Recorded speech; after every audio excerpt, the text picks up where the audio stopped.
जय श्री कृष्ण। जैसा कि हम निरंतर इस चैनल के माध्यम से धर्म और अध्यात्म के विषय में चर्चा कर रहे हैं, आज हम चर्चा करेंगे नवरात्रि के विषय में। नवरात्रि में क्या करना चाहिए, नवरात्रि क्यों आवश्यक है, और विशेष रूप से हम इस वीडियो में जो बताने वाले हैं वह है प्रत्येक राशि वाले को किस मंत्र का जप करना है। इसलिए आप ये पूरा वीडियो देखें और हम उसकी विधि भी बताएंगे, किस प्रकार मंत्र का जप करना है, कौन सी राशि वाले को किस मंत्र का जप करना है, विशेष रूप से इस नवरात्रि में माँ की कृपा प्राप्त करने के लिए। तो सबसे पहले आइए हम समझते हैं ज्योतिषीय आधार पर नवरात्रि का जो त्यौहार है वह आश्विन मास में क्यों। देखिए, वैसे तो वर्ष में 4 नवरात्रि आती है, लेकिन आश्विन की जो नवरात्रि है, जो शरद ऋतु में जो नवरात्रि आती है, उसका विशेष महत्व है। दुर्गा सप्तमी में भी आता है, शरत काले महापूजा क्रियते या च वार्षिकी तस्याम शरत काल की जो पूजा होती है वह बहुत महत्वपूर्ण होती है।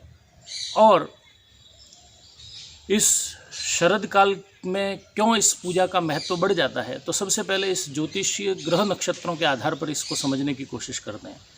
आप जब भी देखिए आश्विन की नवरात्रि आती है तो वह तुला राशि के सूर्य में ही आश्विन की नवरात्रि आती है, और आश्विन की नवरात्रि तुला के चंद्रमा से शुरू होती है, यानी सूर्य भी तुला राशि में होता है और चंद्र भी तुला राशि में होता है।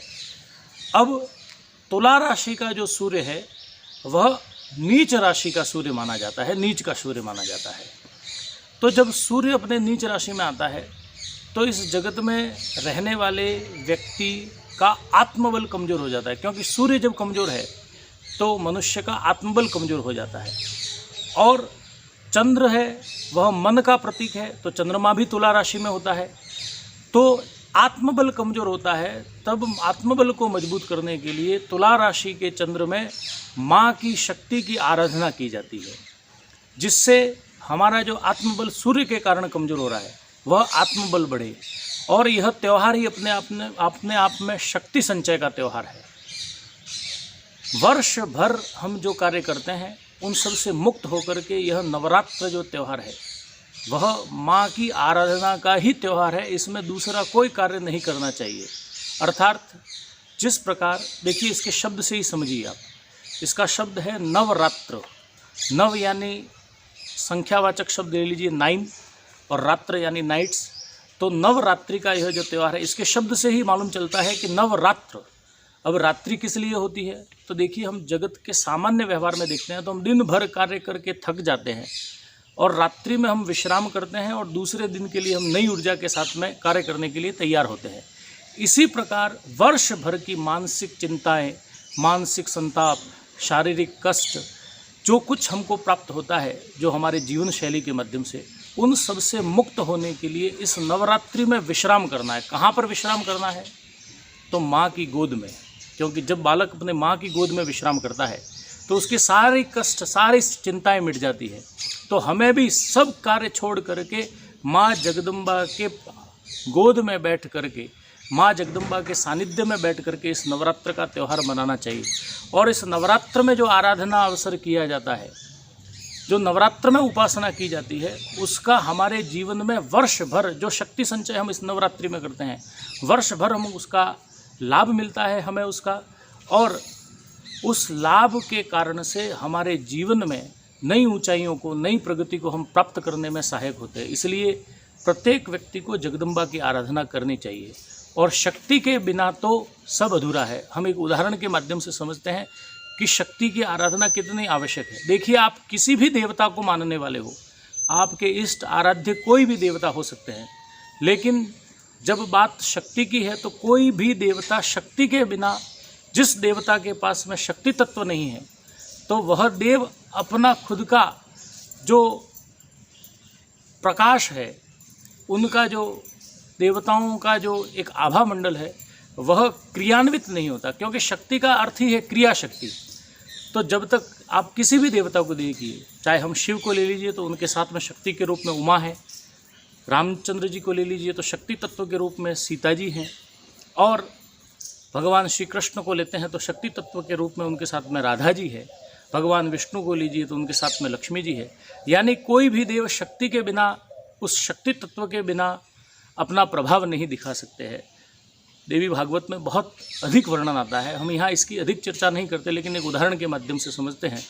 भगवान शंकराचार्य, आदि जगत गुरु शंकराचार्य जब इस जगत में यहाँ आए और उन्होंने वैदिक धर्म की स्थापना की, तो सभी देवताओं की लगभग उन्होंने आराधना की।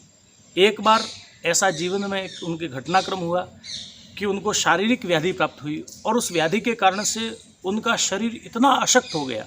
वैसे शंकराचार्य भगवान शिव का ही साक्षात स्वरूप थे, लेकिन जब उनका शरीर इतना अशक्त हो गया कि वे अपने स्थान से खड़े भी नहीं हो पा रहे थे, तब उन्होंने कहा कि मैंने इतनी आराधनाएं की, इतनी तपस्याएं की, और आज मेरे शरीर को यह क्या हो गया। तब उन्हें वहाँ एक साक्षात्कार होता है, और उस साक्षात्कार में यह कहा जाता है कि आपने जीवन में सभी देवताओं की आराधना की है, लेकिन शक्ति की आराधना नहीं की है। जब तक शक्ति की आराधना नहीं करोगे, जब तक शक्ति तत्व इस शरीर में नहीं होगा, जब तक यह शरीर किसी प्रकार का कोई कार्य का नहीं रहेगा। इसलिए प्रत्येक मनुष्य को, यानी शंकराचार्य जैसे, भगवत्पाद शंकराचार्य जैसे महापुरुषों को भी शक्ति की आराधना के बिना वे कुछ कर नहीं सकते थे। तो हम इस जगत में रहने वाले सामान्य पुरुष हैं, हमको तो शक्ति की आराधना करनी ही चाहिए, और शक्ति के बिना बिल्कुल सब कुछ शून्य है, इसलिए शक्ति आराधना आवश्यक है। अब हम आपको जो मंत्र बता रहे हैं, उस मंत्र के विषय में आप विशेष ध्यान दीजिए।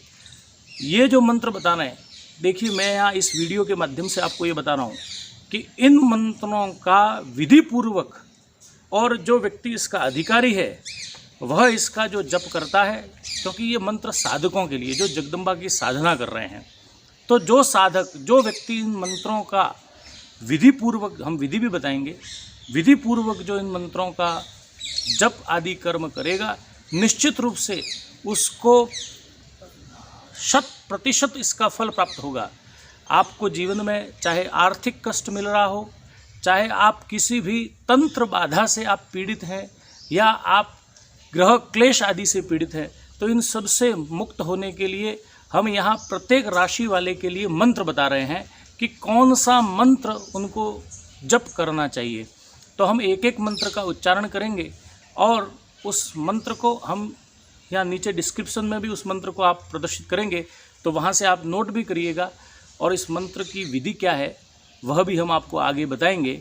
तो सबसे पहले आप मंत्र का श्रवण कीजिए, और आप मंत्र को नोट करिए कि आपको कौन से मंत्र का जप और उच्चारण करना है। तो सबसे पहले जो मेष राशि वाले हैं, उनको जो मंत्र जप करना है वह मंत्र है ओम ऐं क्लीं सोहो। इसी प्रकार वृषभ राशि वाले जातक को है, वह मंत्र का जो जप करना है वह जप मंत्र है ओम ऐं क्लीं श्रीं। इसी प्रकार मिथुन राशि वाले जातक जो है, उनको जो मंत्र का जप करना है वह मंत्र है ओम क्लीं ऐं सौः। कर्क राशि वाले जातक जो है, उनको जिस मंत्र का जप करना है वह मंत्र है विम क्लीं श्रीं। इसी प्रकार सिंह राशि वाले जातक जो है, उनको जो मंत्र का जप करना है वह है ओम क्लीं ऐं सौः। इसी प्रकार कन्या राशि वाले जातक जो है, उनको जो मंत्र का जप करना है वह भी है ओम क्लीं ऐं सौः। फिर तुला राशि वाले जो जातक है, उनको जिस मंत्र का जप करना है वह मंत्र है ओम ऐं क्लीं श्रीं। वृश्चिक राशि वाले जातक जो है, उनको मंत्र का जप करना है ओम ऐं क्लीं सौः। फिर धन राशि वाले जो जातक है, उनको जो मंत्र जप करना है वह है ओम विम क्लीं सौः। फिर मकर राशि वाले जो जातक है, उनको जिस मंत्र का जप करना है वह मंत्र है ओम ऐं क्लीं विम श्रीं सौः। कुंभ राशि वाले जातक जो हैं, उनको जिस मंत्र का जप करना है वह मंत्र है ओम विम ऐं क्लीं श्रीं। मीन राशि वाले जातक हैं, उनको जिस मंत्र का जप करना है वह है ओम क्लीं सौ। इस प्रकार आपको 12 ही राशि वाले जातकों के लिए आपको मंत्र का जप करना है। और इस मंत्र का जप कैसे करना है? वैसे तो आपका आसन है वह ऊन का होना चाहिए या कुशा का होना चाहिए। माला से संख्या गिनकर ही आपको मंत्र का जप करना है। लेकिन इसके लिए एक विशेष आप एक बात नोट कीजिए, जैसे ही आप प्रातः काल में उठते हैं और प्रातः काल उठने के बाद में करावलोकन करते हैं, कराग्रे वस्ते लक्ष्मी, फिर जो भी आपके इष्ट और आराध्य का आप स्मरण करते हैं और उसके बाद में बिस्तर पर ही वहीं बैठे बैठे जब करावलोकन कर रहे हैं इष्ट आराध्य को, और वहीं बिस्तर पर बैठे बैठे आपको कम से कम 21 बार इस मंत्र का जप करना है। और इसके बाद में आप स्नान आदि से निवृत्त होकर जैसे भी जगदम्बा की आप आराधना करते हैं, उस आराधना के समय में आप इसकी माला तय कर दीजिए। 1 माला, 2 माला, 5 माला, जो पहले दिन आपकी जो माला है उसी संख्या में प्रतिदिन नवरात्रि तक यह माला का जप चलना चाहिए। लेकिन ध्यान रहे मंत्र का उच्चारण स्पष्ट होना चाहिए। किसी प्रकार की त्रुटि होने पर इसकी जिम्मेदारी आपकी स्वयं की रहेगी, इसलिए बहुत सावधानी से इस मंत्रों के जप करें। मंत्र के जप करने का फल निश्चित रूप से प्राप्त होगा। धन्यवाद। जय श्री कृष्ण।